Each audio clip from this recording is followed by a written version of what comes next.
श्रोताओं नमस्कार। समसामयिक विषयों पर आधारित हमारे साप्ताहिक कार्यक्रम बातों बातों में के आज के अंक के साथ मैं राहुल सिन्हा। श्रोताओं, संघ लोक सेवा आयोग यूपीएससी द्वारा आयोजित की जाने वाली परीक्षा को अक्सर भारत में सबसे कठिन परीक्षाओं में से एक माना जाता है। अपने पाठ्यक्रम, कड़ी प्रतिस्पर्धा और कई चरणों के साथ यह सबसे समर्पित उम्मीदवारों को भी चुनौती देता है। लेकिन क्या यह वास्तव में इतना कठिन है? आईएएस बनने का सपना देख रहे उम्मीदवारों को कई चुनौतियों का सामना करना पड़ता है, जो इस यात्रा को कठिन और चुनौतीपूर्ण बनाती है। इस परीक्षा में सफलता पाने की यात्रा चुनौतियों से भरी है। चुनौतियों को समझकर और उनसे पार पाने के लिए रणनीति तैयार कर अभ्यर्थी अपनी यूपीएससी यात्रा को अधिक प्रभावी ढंग से पूरा कर सकते हैं।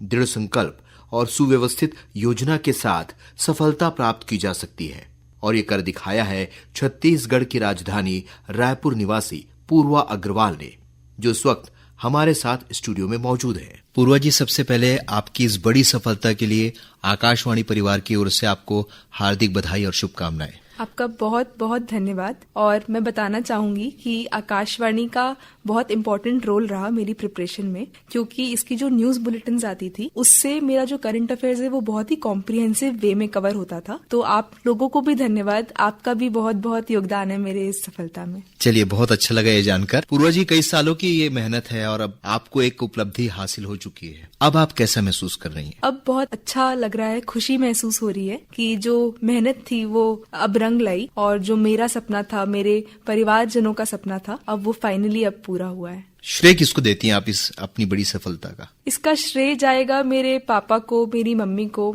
और मेरी दीदी को। ये तीन मेरे इस पूरी जर्नी के एकदम इम्पोर्टेंट पिलर्स रहे, और इनके कारण ही आज ये संभव हो पाया। स्कूल से पढ़ाई से लेकर कॉलेज की पढ़ाई, फिर हायर एजुकेशन, फिर यूपीएससी की तैयारी, इस पूरी जर्नी को थोड़ा बताइए, क्योंकि आप तीसरी बार में आईएएस बनी हैं। इसके पहले 2 अटेम्प्ट आपने और किया था। जी, मेरा स्कूल का जो एजुकेशन है वो रायपुर और बिलासपुर से, दोनों जगह से हुआ है। कुछ टाइम रायपुर से, कुछ टाइम बिलासपुर से। 11th-12th मेरा डीएवी बिलासपुर से हुआ। कॉमर्स प्लस मैथ्स मेरा सब्जेक्ट था। उसके बाद Shri Ram college of commerce Delhi university से मैंने ग्रेजुएशन की थी इकोनॉमिक्स ऑनर्स में। उसके बाद फिर मैंने मास्टर्स किया जवाहरलाल नेहरू यूनिवर्सिटी दिल्ली से, और इसी दौरान जेएनयू में जब मैं थी उस दौरान मैंने इस एग्जाम की प्रिपरेशन की। वहां पे एक बहुत ही कंड्यूसिव एनवायरनमेंट मिला, स्टडी सर्कल मिला, बहुत अच्छे दोस्त मिले जिनकी हेल्प से हम साथ डिस्कस भी करते थे, और इसके कारण मैं समझती हूँ कि मुझे बहुत हेल्प मिली। उसके बाद फिर फर्स्ट अटेम्प्ट, जैसा कि मैंने बताया कि उस टाइम पे क्लियर नहीं हो पाया था, पर मैंने उसके बाद जो चीजें रह गई थी वो सेकंड अटेम्प्ट में मैंने कोशिश की कि मैं उन्हें पूरी करूँ। सेकंड अटेम्प्ट में भगवान की आशीर्वाद रहा और आईपीएस मिला, और अब फाइनली थर्ड अटेम्प्ट में आईएएस। इसको थोड़ा और विस्तारित करके बताइए, क्योंकि जो हमारे युवा इस कार्यक्रम को सुन रहे हम चाहते हैं उन्हें भी पता चले कि इस बड़े परीक्षा की तैयारी किस तरीके से की जाए। तो यूपीएससी की परीक्षा को बहुत कठिन भी माना जाता है। कैसे तैयारी की आपने? स्कूल से बताया, आप दिल्ली भी पहुंची, और क्या क्या इसमें जरूरी बिंदु रहे जिस पर आपने काम किया? इस पूरे प्रिपरेशन में हालांकि प्रीलिम्स, मेंस और इंटरव्यू तीनों स्टेजेस की जो स्ट्रेटेजी है वो अलग अलग होती है, पर ब्रॉडली मेरा फोकस 2 चीजों पे होता था। एक था जो यूपीएससी का सिलेबस है, ऑफिशियल सिलेबस जो उन्होंने रिलीज किया है, और दूसरा था जो उनके प्रीवियस ईयर क्वेश्चंस हैं। इन दोनों को अपना बेसिस मान के मैंने इसी के आधार पे प्रिपरेशन की, ताकि मेरी जो प्रिपरेशन है, मेरा जो नॉलेज है वो यूपीएससी की डिमांड को मीट करे, और जो आंसर्स है वो एग्जामिनर को ऐसा लगे कि मैं यूपीएससी के लेवल के लिख रही हूँ। ऑप्शनल विषय की बात करते हैं। आपका ऑप्शनल विषय क्या था और इसके चयन के पीछे क्या वजह थी? क्योंकि किसी किसी की चॉइस होती है किसी विषय के पीछे, उसको चयन के पीछे। जी, मेरा ऑप्शनल इकोनॉमिक्स था। ये इसलिए था क्योंकि जो मेरा ग्रेजुएशन है और पोस्ट ग्रेजुएशन है दोनों ही इकोनॉमिक्स में ही था, तो मुझे लगा कि जो सब्जेक्ट मैंने ऑलरेडी पढ़ा हुआ है वो ही मुझे ऑप्शन लेना चाहिए। उसमें काफी मदद भी हुई। तो युवाओं को इस बात का खास ध्यान रखना चाहिए कि जिस विषय पर वो पढ़ाई कर रहे हैं या जिस पर कि उनका बेस क्लियर है उसी पर ही आगे बढ़ना चाहिए। जी, ऑप्शनल क्योंकि 2 पेपर होते हैं और बहुत ही इम्पोर्टेंट उसका वेटेज होता है, तो डेफिनेटली अगर उनका बैकग्राउंड हो या उनका इंटरेस्ट हो किसी सब्जेक्ट में तो उस सब्जेक्ट को ही चूज करना चाहिए। कोचिंग का कितना महत्व है? क्योंकि बहुत सारे बच्चे जो हैं तैयारी कर रहे होते युवा, उनको लगता है कि कोचिंग से ही बेहतर तैयारी हो सकती है। उसका कितनी बड़ी भूमिका होती है कोचिंग? मुझे लगता है कि कोचिंग के बिना भी ये प्रिपरेशन कर सकते हैं, क्योंकि अब सारा मटेरियल ऑनलाइन अवेलेबल है और अब जो टॉपर्स हैं वो भी अपने अपने चैनल्स पे अपने नोट्स और अपने आंसर्स डालने लग गए हैं। तो अब किसी कोचिंग पे डिपेंडेंस कम हो गई है और अब किसी भी कोने में बैठ के एक स्टूडेंट प्रॉपर यूपीएससी की तैयारी कर सकता है इन ऑनलाइन रिसोर्सेज के थ्रू। आपने क्या कोचिंग की थी? मैंने अलग अलग स्टेजेस पे जितना रिक्वायर्ड हुआ उसके हिसाब से कुछ कुछ कोचिंग का मटेरियल रेफर किया था, बट ब्रॉडली मेरी स्ट्रेटेजी यही थी कि मुझे सेल्फ प्रिपरेशन पे ही फोकस करना है। इसके अलावा जो आपकी दिनचर्या होती है, जो आपका टाइम टेबल होता है, वो कितना मायने रखता है? वो आपने कैसे बनाया, कैसे डिसाइड किया? मेरा दिनचर्या बहुत ज्यादा रिजिड या फिक्स्ड नहीं होता था। वो मुझे कैसा लग रहा है, मेरा मूड क्या है, उस पे ज्यादा डिपेंडेंट होता था। और अगर एग्जाम पास है तो थोड़े ज्यादा घंटे पढ़ती थी, अगर एग्जाम में अभी थोड़ा टाइम है तो मैं कोशिश करती थी कि मैं थोड़ा पढ़ाई को बाकी चीजों के साथ भी बैलेंस कर सकूं। आपकी चॉइस क्या आईएएस ही थी? क्योंकि आप आईपीएस हो चुकी थी, आप थर्ड अटेम्प्ट में आप आईएएस बनी, तो क्या आपकी चॉइस आईएएस ही थी? जी, जब से प्रिपरेशन स्टार्ट किया था तब से सपना तो आईएएस बनने का ही था और इसीलिए मैं निरंतर प्रयास करते रही और अटेम्प्ट दोबारा भी दिया। यही कोशिश थी कि आईएएस बन सकूं। अमूमन इस परीक्षा की तैयारी के लिए युवा अक्सर बड़े शहरों का रुख करते हैं। उनको लगता है कि वहां अच्छे से तैयारी हो सकती है। आप छत्तीसगढ़ से हैं और क्या यहाँ रहकर भी तैयारी संभव है? जो युवा यहाँ तैयारी कर रहे हैं वो यहाँ पर कितना करें और अपने दायरे को, ज्ञान के दायरे को बढ़ाने के लिए क्या उन्हें बाहर जाना जरूरी है? जी नहीं, जैसा कि मैंने बताया कि अब काफी सारे रिसोर्सेज ऑनलाइन भी अवेलेबल हैं और उसके साथ साथ अब छत्तीसगढ़ में भी बहुत सारी पब्लिक लाइब्रेरीज गवर्नमेंट सेटअप कर रही है और इन सब चीजों के कारण अब बहुत अच्छा एक एटमॉस्फेयर बन रहा है, जिसके कारण छत्तीसगढ़ में रह के भी बहुत अच्छी तैयारी हो सकती है। मेरा खुद का जो इनिशियल अटेम्प्ट्स थे वो और जो इनिशियल बेसिस था, इनिशियल जो प्रिपरेशन था वो छत्तीसगढ़ में बिलासपुर में रह के ही हुआ और लेटर स्टेजेस में क्योंकि मेरा मास्टर्स प्रोग्राम स्टार्ट हो गया था मुझे दिल्ली जाना पड़ा था। आप ऑनलाइन की बात कर रही हैं, ऑनलाइन मतलब इंटरनेट की बात कर रही हैं। ऑनलाइन और इंटरनेट, क्योंकि इंटरनेट के जरिए ही आप ऑनलाइन डेटा आप लेते हैं, अपने लिए स्टडी मटेरियल आप लेती रही होंगी इंटरनेट से। लेकिन इंटरनेट से एक बात और जुड़ी हुई है, वो है सोशल मीडिया। अक्सर जो बड़ी परीक्षाएं क्लियर करते हैं वो कहते हैं कि हम सोशल मीडिया से हमने लगातार दूरी बना के रखी, फोन से दूरी बनाई, तब हमारा चयन हुआ। क्या ये भी बेहद जरूरी है?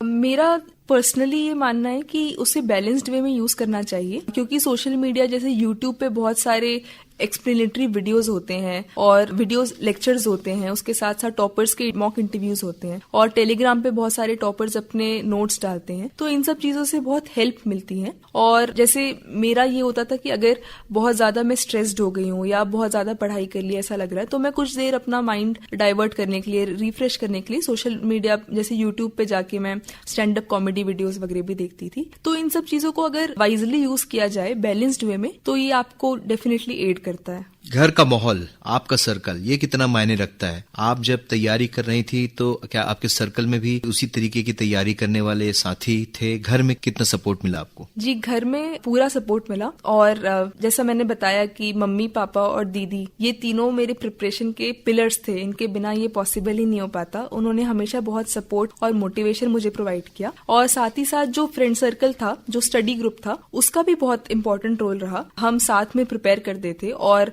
एक दूसरे के आंसर्स देखते थे कि कौन कैसे लिख रहा है और हम कैसे साथ में इम्प्रूव कर सकते हैं, डिस्कशंस करते थे। तो इन सब चीजों से डेफिनेटली बहुत ज्यादा हेल्प मिली।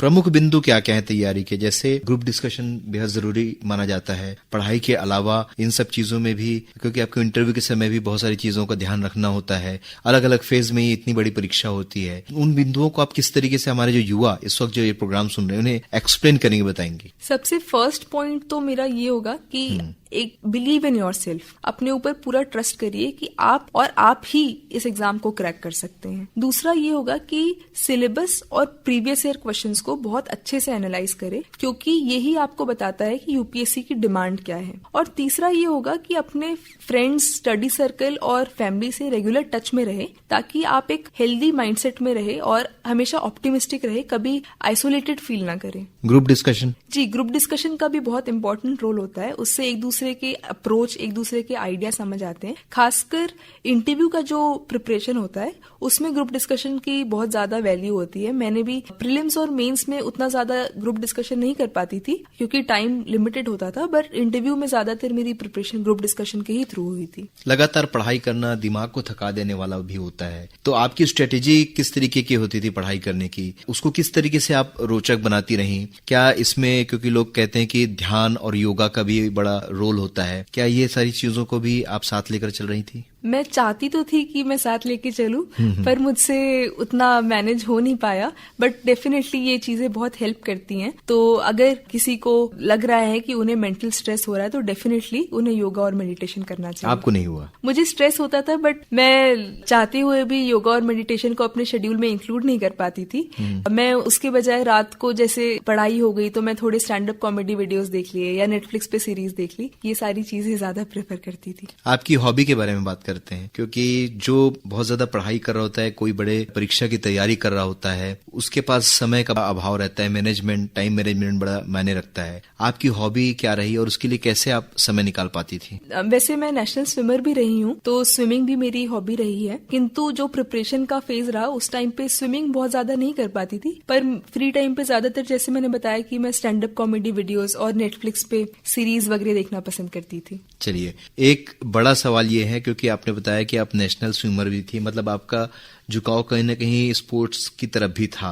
आप चाहती तो स्पोर्ट्स के क्षेत्र में भी आगे जा सकती थी, लेकिन आपने आईएएस को ही चुना। जी, मेरा मानना ये है कि आईएएस ऑफिसर बन के भी मैं स्पोर्ट्स में बहुत ज्यादा कंट्रीब्यूट कर सकती हूँ। स्पोर्ट्स डिपार्टमेंट में मैं चेंजेस ला सकती हूँ, तो वो बहुत ज्यादा वाइड एवेन्यू प्रोवाइड करता है अलग अलग सेक्टर्स में वर्क करने के लिए, इसीलिए मैंने इस फील्ड को चुना।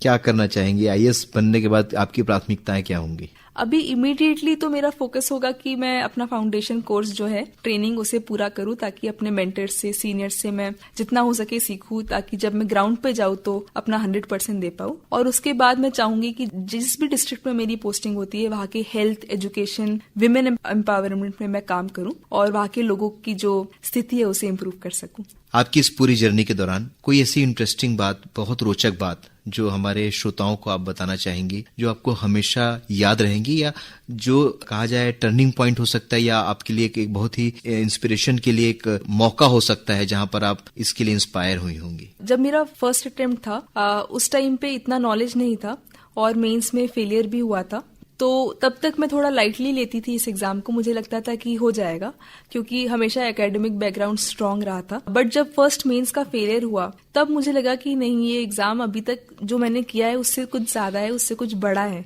तो मुझे और मोटिवेशन मिली कि अब इसमें और डबल एफर्ट डालना पड़ेगा। जितना मैंने आज तक किसी भी चीज में एफर्ट डाला है उससे और डबल ट्रिपल एफर्ट डालना पड़ेगा। तो ये मुझे मोटिवेट किया। आप अगर असफल हो तो आप हारे ना, आपको आगे बढ़ने के लिए प्रेरित होना है, ये कहना चाहती है? जी जरूर। चलिए, अब चलते चलते एक संदेश हमारे युवाओं को जो इस परीक्षा की तैयारी में है, जो युवा लगातार प्रयास कर रहे हैं, उन्हें आप क्या कहना चाहेंगे?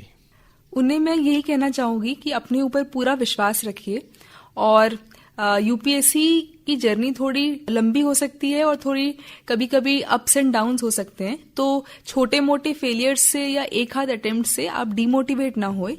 उस हर अटेम्प्ट को जिसमें आप फेल हो रहे हैं उसे अपने नेक्स्ट अटेम्प्ट को इम्प्रूव करने के लिए यूज करें। और मुझे पूरा यकीन है कि हार्डवर्क और डेडिकेशन से और सबकी ब्लेसिंग से आप डेफिनेटली इस एग्जाम को क्रैक कर सकते हैं, जैसे कि मैंने किया। चलिए पूर्वा जी, आप हमसे जुड़ी, हमारे स्टूडियो में आई, इस चर्चा में आपने हिस्सा लिया, इसके लिए आपका बहुत बहुत शुक्रिया। Thank you so much sir. श्रोताओं, इसी के साथ हमारा यह कार्यक्रम संपन्न होता है। अगले हफ्ते एक नए विषय के साथ हम फिर हाजिर होंगे। अब हम विदा लेते हैं। नमस्कार।